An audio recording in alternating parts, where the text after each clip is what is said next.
Hi everyone, विवेक गुरुजी channel में आपका स्वागत है और मैं विवेक सिंह।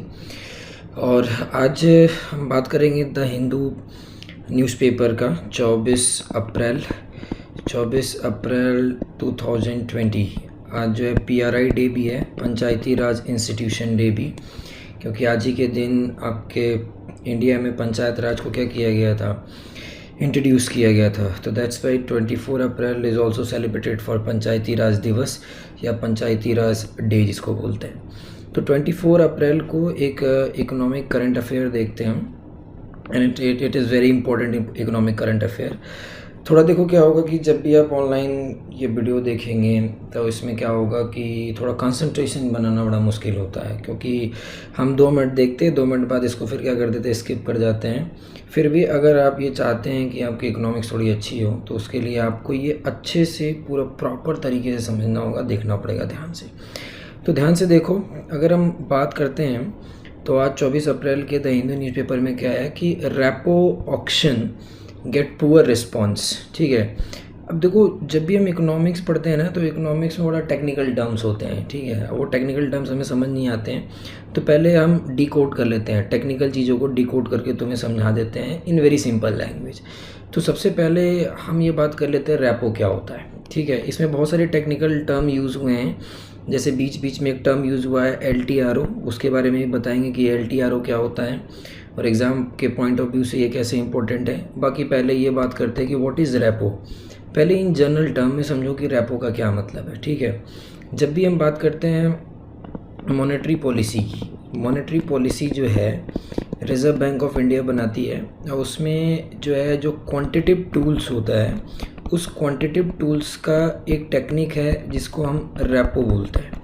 रेपो का जो फुल फॉर्म होता है वो होता है रीपर्चेज ऑप्शन। ठीक है, RE का मतलब री, फिर P मतलब परचेज एंड देन ऑप्शन। अब ध्यान से सुनना, जब भी हम बात करते हैं कि मान लो कि यहाँ पे हमने एक एग्जांपल लिया रिज़र्व बैंक ऑफ इंडिया, और यहाँ पे हमने एक एग्जांपल ले लिया क्या बोलते हैं, कोई भी बैंक। ठीक है, मान लो कि इस बैंक को पैसे की ज़रूरत है, तो ये किससे पैसा लेगा, RBI से।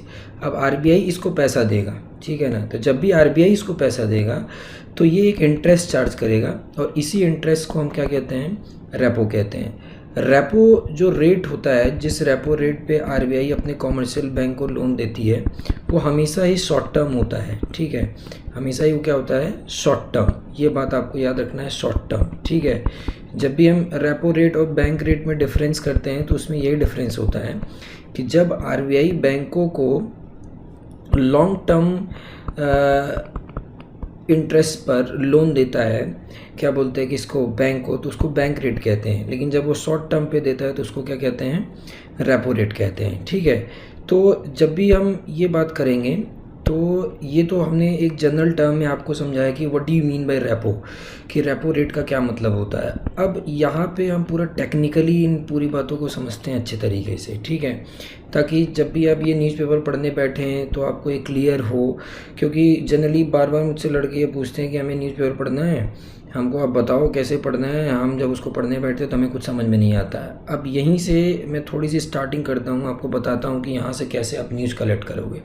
अब मान लो कि ये एक चीज़ तो हो गई क्लियर कि रेपो का क्या मतलब होता है। ठीक है, अब आपका एक क्वेश्चन एक प्रिपेयर हो गया।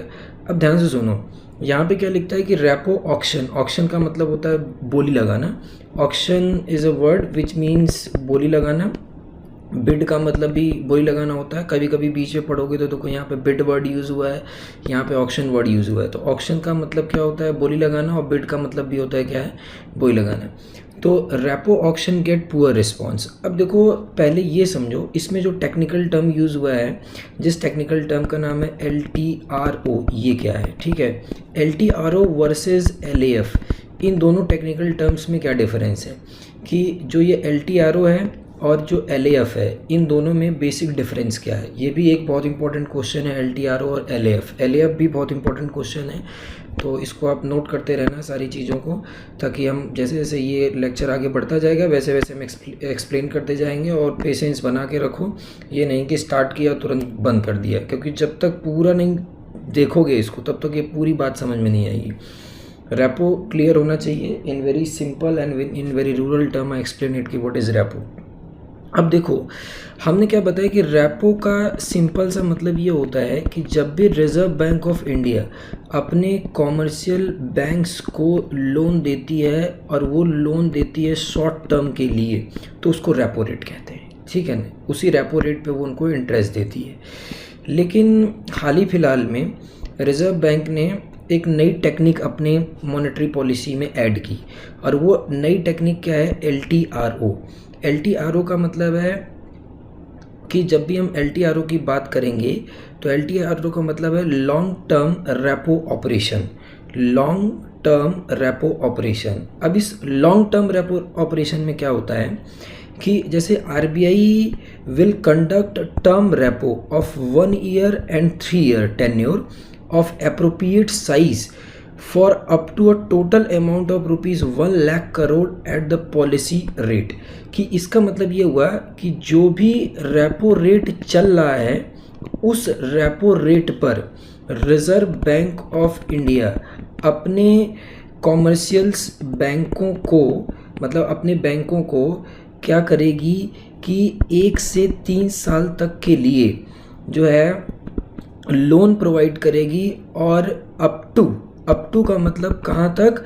अप टू 1 लाख करोड़ तक। मतलब किसी भी बैंक को या फाइनेंशियल इंस्टीट्यूशन जो भी RBI से कनेक्टेड है, वो इस फैसिलिटी के अंदर RBI से लोन ले सकता है 1 से 3 साल तक के लिए, और 1 लाख करोड़ तक। ये जो भी लोन मिलेगा मल्टीपल से मिलेगा, जैसे 1 करोड़ का मिल गया, 2 करोड़ का मिल गया, 5 करोड़ का मिल गया, ऐसा जाएगा 1 लाख करोड़ तक।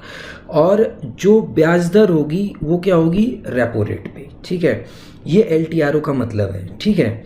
अच्छा, RBI ने LTRO को इंट्रोड्यूस क्यों किया? देखो, RBI introduce LTRO with a view to assuring bank about the availability of durable liquidity and reasonable cost. Is very important word कि reasonable cost relative to prevailing market condition. अब यहाँ पे एक word use हो रहा है liquidity. देखो, simple सी बात है, जब RBI बैंकों को देगा तब बैंक जो है वो अपने कस्टमर को देगा, ये हमेशा याद रखना। तो ये लिक्विडिटी का मतलब ये हुआ कि जब RBI अपने बैंकों को देगा तो बैंक वो पैसा किसको देंगे? कस्टमर को देंगे। तो एक कम ब्याज दर पे बैंकों को पैसा दिया जा सके ताकि वो अपने पास इतना लिक्विडिटी रखें। लिक्विडिटी का मतलब अपने पास इतनी कैश का फ्लो रखें ताकि वो अपने कस्टमर को लोन दे सकें। क्योंकि जब ये कस्टमर के पास लोन पहुंचेगा तो इस लोन से कस्टमर तमाम तरीके के काम करेगा। किसी को घर बनाना है, किसी को कार लेना है, समझ में आया, कि किसी को इंडस्ट्री इस्टेब्लिश करनी है। तो इस तरीके से क्या होगा कि जो इकोनॉमिक साइकिल है वो रन करना क्या करेगा? शुरू करेगा। इसीलिए यहाँ पे लिखा है ताकि जो है स्मूथली जो है वो क्रेडिट फ्लो मार्केट में हो सके, ताकि तमाम प्रोडक्शन की एक्टिविटी को स्टार्ट किया जा सके। अब ध्यान सुनना, क्योंकि जब RBI बैंकों को देगा तो बैंकों से वो पैसा कस्टमर के पास जाएगा, और कस्टमर उससे घर बनाएगा, कस्टमर उससे कार खरीदेगा, कस्टमर उससे इंडस्ट्री इस्टेब्लिश करेगा, ठीक है ना। तो इतनी इकोनॉमिक एक्टिविटी चलना क्या हो जाएगी? शुरू हो जाएगी। तो इसी मद्देनज़र रिजर्व बैंक ऑफ इंडिया ने LTRO टेक्निक को क्या किया? स्टार्ट किया, ठीक है। अब चूंकि आज वो न्यूज़ में था, दैट्स वाई आई साइटेड, इसलिए मैं इसको आपको बता रहा हूँ। तो अब ध्यान से समझना कि यहाँ पे क्या लिखता है कि अभी हाल ही फिलहाल में रिजर्व बैंक ऑफ इंडिया ने क्या बोलते हैं, कम से कम 25,000 करोड़ तक का उसने ऑफ़र किया कि भाई 25,000 करोड़ तक का उसने बिडिंग के लिए ऑफ़र किया कि लोग लोन, जो भी बैंक हैं, जो भी NBFC हैं, वो लोन ले, ठीक है ना। मतलब RBI से लोन ले, और फिर जब ये RBI से लोन ले लेंगे तो फिर RBI से लोन लेने के बाद एक कस्टमर को लोन देंगे। लेकिन RBI के पास केवल 12,850 करोड़ तक की ही बिडिंग रिसीव हुई। समझ में आया कि नहीं है? क्योंकि देखो, सिंपल सी बात है, जब कभी भी फाइनेंशियल इंस्टीट्यूशन, बैंक्स, NBFC इनके पास पैसा नहीं रहेगा तो एक जनरल कस्टमर के पास पैसा नहीं रहेगा। तो इस मद्देनज़र देखते हुए रिजर्व बैंक ऑफ इंडिया ने क्या किया कि इस टेक्निक को इंट्रोड्यूस किया, और उसी के बारे में ये टोटल जो है न्यूज़ में आज इसको पब्लिश किया गया कि repo auction get poor response. कि जब RBI ने ऑफ़र किया 25,000 करोड़ तक का लोन कि NBFC आओ बोली लगाओ और हमसे लोन लो और इस लोन को फिर मार्केट में फ़्लो करो, ताकि जो इस कोविड-19 की वजह से जो क्या बोलते हैं जो इकॉनमी है वो श्रिंक हुई है उसमें कुछ थोड़ा फ्लरिशनेस आए। लेकिन 12,850 करोड़ तक ही केवल 14 बिडिंग मतलब 14 NBFCs ने उसको परचेज़ किया। तो एक तरीके से ये एक नेगेटिव साइन है हमारे बैंकिंग सिस्टम के लिए। अब ये बात होती है कि मैं ये बात कर रहा था कि भाई LTRO तो आपको क्लियर हो चुका होगा। अब यहीं के इसी के साथ मैंने एक वर्ड लिखा था कि LAF का क्या मतलब होता है, ठीक है ना। LAF का मतलब होता है लिक्विडिटी एडजस्टमेंट फैसिलिटी। फिर से मैं बता रहा हूँ, लिक्विडिटी को लेके घबराना नहीं है, लिक्विडिटी का मतलब सीधे सीधे कैश है, ठीक है। तो जब भी हम बात करते हैं LAF की, तो LAF का क्या मतलब होता है, ध्यान से सुनो। देखो, एक एग्जांपल लेते हैं कि यहाँ पे हम RBI रखते हैं और यहाँ पे हम बैंक रखते हैं, ठीक है। अब मान लो कि इस बैंक को पैसे की ज़रूरत है तो किसके पास जाएगा, RBI के पास। RBI इसको रेपो रेट पे लोन दे देगा। जैसे आप पढ़ते हैं ना PRT/100 principal rate and time, तो आप रेट एक अमाउंट होता है, एक रेट होता है, एक टाइम होता है, ठीक है। तो मान लो कि RBI ने बैंक को पैसा दे दिया रेपो रेट पे, ठीक है। अब क्या होगा कि मान लो कि बैंकों के पास पैसा अगर ज़्यादा है तो ये जो बैंक होते हैं ये क्या करते हैं, पैसा RBI को दे देते हैं। अब RBI इंटरेस्ट देता है। अभी तक देखो इधर की तरफ जो कॉलम बनाया जा रहा है, मतलब जो ब्लैक साइड से मैं बना रहा हूँ, कि जब बैंक इंटरेस्ट देता है तो वो रेपो रेट हुआ, लेकिन जब RBI इंटरेस्ट देता है तो उसको हम रिवर्स रेपो रेट कहते हैं। उसको क्या कहते हैं, रिवर्स रेपो रेट कहते हैं। और ये जो पूरा प्रोसेस होता है ना, ये जो पूरा प्रोसेस होता है इसी को हम LAF कहते हैं, लिक्विडिटी एडजस्टमेंट फैसिलिटी। तो पॉइंट टू बी नोटेड, हमेशा याद रखना कि रेपो रेट तो होता शॉर्ट टर्म के लिए है, लेकिन RBI ने लॉन्ग टर्म रेपो ऑपरेशन की भी शुरुआत की है, इसलिए ताकि मार्केट में जो है लिक्विडिटी हो। क्योंकि जब तक बैंकों के पास लिक्विडिटी नहीं होगी तब तक आपके पास न कार होगी, ना आपके पास घर होगा, ना इंडस्ट्री होगी, इकोनॉमी उस फ्लरिशनेस में, उस एक्सेलरेशन में नहीं चलेगी, ठीक है। तो अब आपका काम क्या है कि आप LTRO से रिलेटेड जितने भी फैक्ट हैं, ठीक है, कि ये कब स्टार्ट हुआ, समझ में है कि नहीं है, किस तारीख को स्टार्ट हुआ, कौन सी रिपोर्ट में स्टार्ट हुआ, ये सारा आपका काम है, ठीक है ना। इसको आप क्या करेंगे, कलेक्ट करेंगे, क्योंकि ये एक इम्पॉर्टेंट इन्फॉर्मेशन है। जो लड़के बैंक की तैयारी कर रहे हैं उनके लिए भी है, जो UPSC की कर रहे हैं उनके लिए भी है, जो CDS, NDA, SSC सब के लिए कर रहे हैं।